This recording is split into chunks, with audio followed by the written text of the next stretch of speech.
This video might make you a little uncomfortable because I'm not here to trash Zeus. Search Greek mythology on YouTube and you'll get hundreds of videos.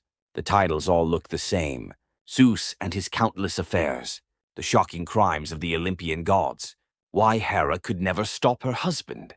They all frame Zeus as the villain, list off the women involved, and wrap up with one final reminder of how terrible it all was. The viewers get angry, they relate, they leave a comment, then they click on the next video. That's not what I'm doing today, because that formula isn't actually a way of understanding Greek mythology. It's a way of consuming it. And the difference between those two things is what this entire video is about. Is Zeus a bad person? That question misses the point entirely. Zeus isn't a person. Zeus is a mirror the ancient Greeks built to reflect themselves back. And you can't be angry at a mirror for what it shows you. Think about this for a second. Were the ancient Greeks foolish, or were they brilliant? These were the people who gave us democracy, philosophy, mathematics, architecture, theater, the Olympics. They were the first to systematize all of it. So when they sat down to imagine their greatest god, do you really think they just made him a reckless mess of desire, with no deeper thought behind it? I don't think so. These people understood power. They knew exactly what it looked like, how those who held it behaved, and what life looked like for everyone living underneath it. And they didn't just write it down. They turned it into myth. Because myth doesn't get censored. Write a story about your king and you lose your head. Write a story about the gods and no one touches it. It's sacred. It's religious. So the Greeks buried some of the sharpest political criticism ever written right inside their mythology. And here we are, 2,000 years later, watching videos about what a terrible person Zeus was and moving on. Let's start with Zeus himself. Have you ever actually wondered why Zeus is with so many different women? The easy answer is that he's driven by desire. But that's the surface. You have to go deeper. When you look at everyone Zeus is connected to, two clear patterns emerge. Human women on one side, goddesses and nymphs on the other. And what do those unions produce? Heracles, Achilles, Perseus, Minos, Apollo, Artemis, Athena, Hermes. Every single one of them is a foundational figure in the Greek world. Zeus wasn't just having affairs. He was building a world. Every important figure had to carry Zeus's bloodline, because that's where authority came from. In the ancient world, a hero wasn't great because of what they did. They were great because of where they came from. So every legendary figure in Greece needed a connection to Zeus, and Zeus had to be the center of all those connections. Let me translate that into something modern. Every powerful family in a country claiming royal lineage. Every executive at a company being a relative of the founder. Every religious leader claiming to speak directly on behalf of the divine. What the myths describe as Zeus's affairs is actually that same structure, written in mythological language. Power replicates itself, and to justify that replication it needs a sacred origin story. The Greeks understood that process so clearly that they simply wrote it as Zeus's story. Now let's talk about Hera. Hera is the most misunderstood figure in all of Greek mythology. In most videos, she's a victim, a goddess suffering through her husband's betrayals, a tragic figure who can't direct her rage at the right person, and ends up punishing the innocent instead. I want to completely flip that reading. Hera is not a victim. Hera is the coldest, most calculating, most dangerous player in all of Greek mythology. And the fact that we've spent 2,000 years feeling sorry for her means her strategy worked perfectly. Think about it. Hera is the goddess of marriage, the goddess of the family, the queen of Olympus. She understood exactly what that position meant better than anyone. She knew what Zeus was. She knew this marriage wasn't a romantic bond, it was a political alliance. She knew all of this before anyone else. So why stay?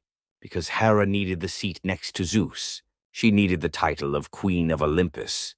Without Zeus, there is no Hera.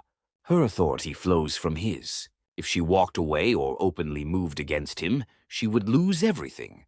That sounds like a trap. And it is. That's what a power structure looks like. But Hera didn't just sit there and accept it.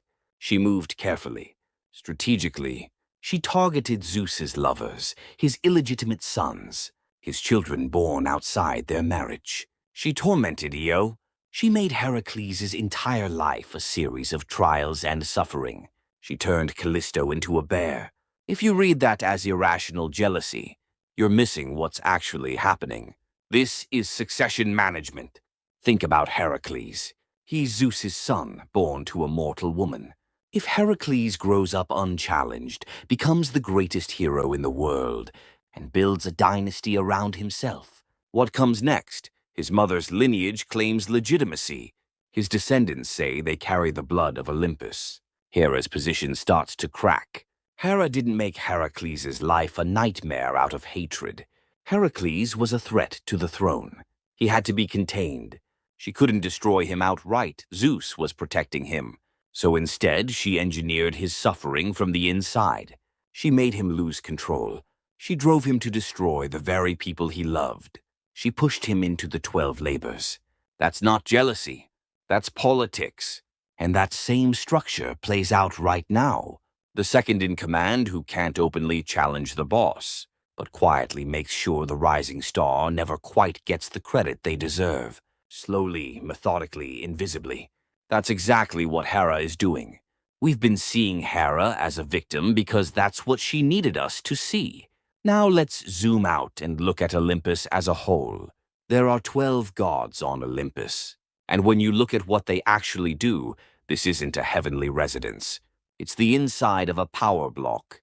They deceive each other, cut deals, betray alliances, form coalitions, manipulate, and use their children as pieces on a board. Ares is with Aphrodite.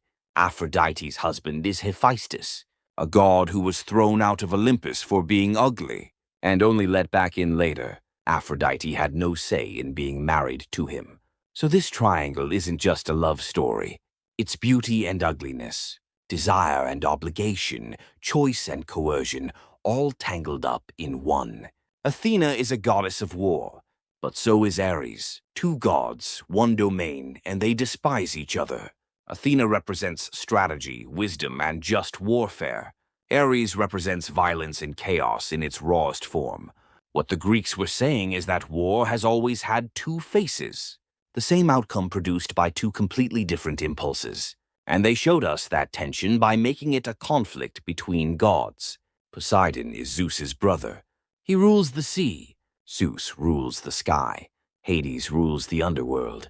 Three brothers split the world into thirds, and there is constant friction between them. Poseidon never stops resenting why Zeus gets to sit above him. Hades is uncomfortable being permanently associated with death and shadow. This isn't just drama. This is the architecture of an empire. The tension between central power and regional power. The way hierarchy forms even between brothers. The fact that who ends up on top isn't decided by merit, it's decided by the original division. The Greeks knew that, and they wrote it into their gods. Now, the most important question of all. Why do the Greek gods look so much like humans? Look at the Egyptian gods. Animal heads, otherworldly forms. Beings that exist on a fundamentally different plane. The gods of Mesopotamia. The gods of ancient India. In most civilizations, gods are depicted as something beyond human nature at their core. The Greek gods are different. Zeus feels jealousy, desire, rage. Hera is vindictive. Apollo is arrogant. Aphrodite is vain. These gods carry every human emotion there is. They're more powerful than us, but on the inside, they're exactly like us. In some ways, even more impulsive, even more emotional. Why build them that way? If a god is supposed to be perfect, this makes no sense. Shouldn't gods be morally superior to humans? The Greek gods are not. This wasn't an accident. It was a choice. The Greeks didn't make their gods into ideals. They made them into reflections. They took everything they saw in the people who held power around them and projected it directly onto the divine. And in doing so, they left behind one of the most unsettling messages ever encoded in a story. Power does not make people good. Say that to a king's face and you're gone. But talk about why Zeus acts the way he does, and no one can touch you. Because it's a story about a god. For thousands of years, the Greeks were sending a message to every ruler who sat above them. We see what you're doing. We see the pattern. And we know how the story of Zeus ends. How his children eventually rise against him. How injustice accumulates. How the structure eventually strains under its own weight. This is the most intelligent political criticism ever written. And now the part that might be the most uncomfortable thing in this video. Right now we watch Greek mythology. Decide, Zeus is a bad person, and stop there. The feeling fades. We click the next video. We feel the same thing again, and it fades again. The Greeks didn't do that. When they told the story of Zeus, they were simultaneously looking at the people around them who acted like Zeus, the aristocrats in their city, the kings in their land. They shared the stories, debated them in the public square, staged them as theater, performed them at festivals. Myth was a tool for reading reality, a shared language for naming who the Zeus of today actually was. If we're only using that tool for shock value, that's a disservice to everyone who built it. Zeus still exists today. Power that goes unchecked still exists. Structures where the consequences always fall on the weakest person still exist. People who keep expanding their reach, while insisting the legitimacy is theirs alone, they still exist. And standing beside all of them, there's always a Hera. Someone who doesn't fight directly. Someone who stays inside the structure and survives on their own terms. You can pity that person. You can judge them coldly. But before you call their choices wrong, you have to look at the structure they're inside. That is what Greek mythology is asking of us. Not just to call Zeus out, but to ask why Zeus keeps happening. Not to feel sorry for Hera, but to understand why she had no clean options. Not to list the names of those who were harmed, but to see why the conditions that created the harm were never changed. That's what it means to actually read a myth. The gods of Olympus are not a moral textbook. They're a transparent X-ray of human society.